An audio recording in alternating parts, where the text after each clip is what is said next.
BSLR Live. It's your man Tye Syd with me, Miss Capri. Great style segment. Thank you very much since you were here. See, there you go with that. Daryn E to my left. Hello, hello. Okay, I wanted to talk about, this is our first Love and Sex segment. In this segment, I wanted to talk a little bit about, for those of you who have been familiar with this case, the Javon Belcher case out in Kansas City. This case was very tragic. This was a very serious issue. For those of you who don't know Javon Belcher, he shot his girlfriend, the mother of his 3-month-old daughter, and he shot her in the home. Coming home late from a concert, they got into an argument. He shot her several times. I believe it was 9 times. Shot her 9 times in the home in front of his mom. And at that point,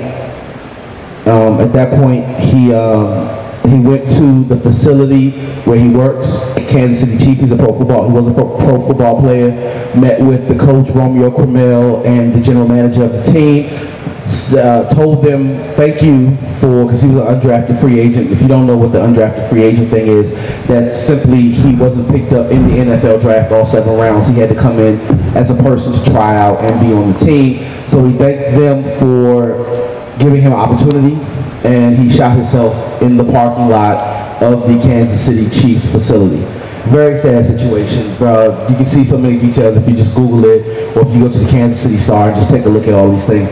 This thing touched me for a little bit. Now, I know I kind of caught you ladies off guard early on in the week when I said I wanted to talk about it, because I wanted to talk about mental illness. I wanted to talk about depression. I wanted to talk about those things that, and from time to time, this is for those of you who don't know, we are in season 4.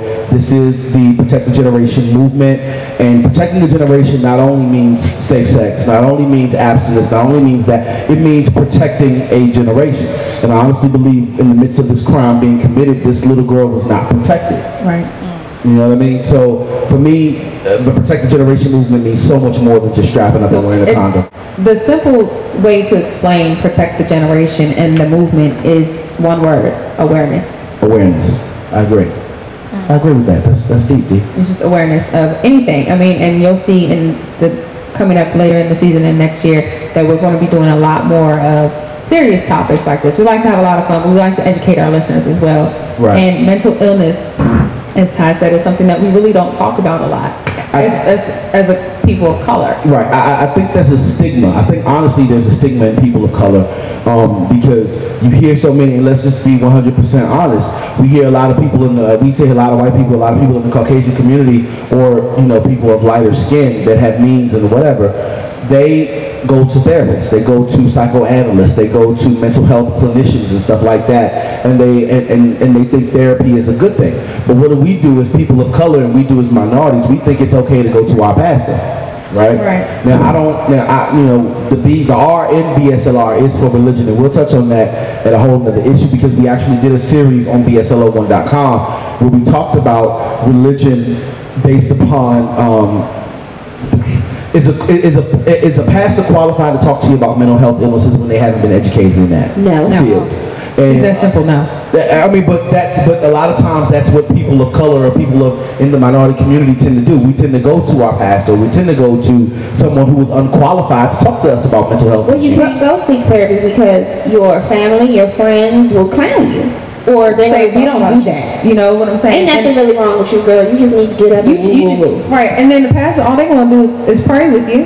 Right. And prayer. Now don't get me wrong. Prayer changes things. I am a witness to that. I will stand behind that. But sometimes you need more guidance from somebody, because you can pray and pray. Sometimes medication, yes, but sometimes you can pray and pray and pray. And if your prayers aren't answered in your time frame, instead of putting it in God's hands and letting Him take care of it, then you're not going to get the results that you want to see. And sometimes you're not going to listen to that voice that says, go seek some other type of help.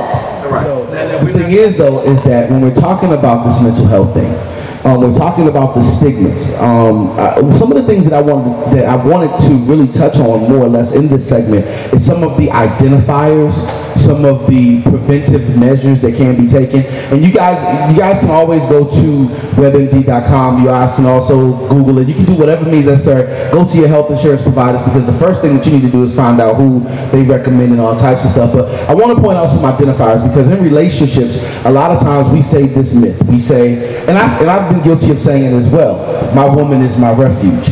Every problem that I have in my life, I should be able to go to my woman and she can make it be okay. That's like some of the myths that we have. Yeah, I'm being honest with you. I'm listening to you. No, I'm just saying, because like relationships are not supposed, we've always said this, relationships are not supposed to be stressful. There is stress involved, but they're not supposed to be stressful, and there's a major difference. 301-288-3100 if you have any questions or concerns. But at the same time, some of us tend to think, or we tend to lean on our mate too much and think that they are more qualified to deal with the things that we deal with in everyday life, when in fact they're not. But because they're your mate, you tend to put that on them. Right. So I want to talk, and as a mate, you're supposed to, and correct me if I'm wrong, ladies, but as a mate, you're supposed to sit back and know when the person is a little bit off, or when there's something wrong. You should, if you're paying attention to your mate and you know them well enough. If you don't, then that means you got your blinders on for whatever reason, or you're just, sometimes people don't say anything because they see it, but they don't want to see it, and they just say, oh, that's not real, and they're lying to themselves. I also think it depends on how long y'all have been together. Right. Like if you meet somebody that already has issues, you know them with their issues, so you're not going to think it's an issue. That makes any sense. And then that makes perfect sense, because a lot of times some of us some dudes, we have the Capri Save-A-Hoe complex, and let's just call it what it is. It's the Capri Save-A-Hoe complex. And when I call it the Capri Save-A-Hoe complex, it's just plain and simple, where we see a woman who is in a lower situation, or they're not in the best situation that we are in. So what we'll tend to do is we'll tend to play to those things. If she doesn't have $20, I'll just go ahead and give her 50. It's not hurting me, but it's helping her. Or like, you know, like let's say if your light bill's going a little late, you give me a call. You say, my light's about to get cut off. I cut on your lights. No, but I'm just saying, like. But it's deeper than that. It's not just money tight right now. It's that they are really at a low point, and they're just like, because men can pick up on that even if you don't say anything, and they'll just kind of swoop in and say, I'm gonna take care of you. Right. And I know men like that. And I know women like that too, vice versa. There are a lot of, and this is the thing, this is some of the dynamics of it is this. And let's look at it, let's call a spade a spade. Women, you guys are nurturers. So a lot of times you are a lot more patient with us than we are with you. And so like a lot of times, in most cases, you tend to want to fix our problems. And when I say fix our problem because I'm dating you or because I'm involved with you, you take on my burdens. Whether or not it's good, bad, or indifference, it just happens. It just happens, That's right? very true. And some men, in all honesty, we are less emotional creatures. So sometimes we're dumb to the fact. I'm guilty of being dumb to the fact. I'm oblivious to a lot of things because I don't pay attention. And I understand what you're saying about paying attention when it comes to your mate, but sometimes we miss that as men. Right. Because women, we'll take on that burden because it's like your problems are my problems. That's kind of how we think. Right. When you're in a committed relationship, it's like, well, if you're my man and you're going through something, then I'm going through it with you. Right. So I need to figure out how to help you get through this. Capri? No, I agree, but I want to make sure we're putting out there that in this particular instance, we're talking about two people that are in a committed relationship. Right. Not somebody that you're just dealing with and you hang out with every day. No, this is like you. Absolutely. You are in the trenches with me and you. And what we're talking about in this segment, we are talking about committed relationships. We're talking about marriage or someone that you're involved with extensively. We're not talking about your friends, because your friends, if you're crazy, get the hell on. Right. You know what I mean? But this is someone who you decided to be involved with, and all of a sudden been with for a while. You've been with for a while. You know how this person is or has been normally, and now there seems to be a shift. Exactly. Let's talk about some of those identifiers, and you guys can double check this stuff on as well, and give us a call at 301-288-3100 if you have more identifiers. I think one of the easiest ones to see is not the lack of attention or the lack of communication.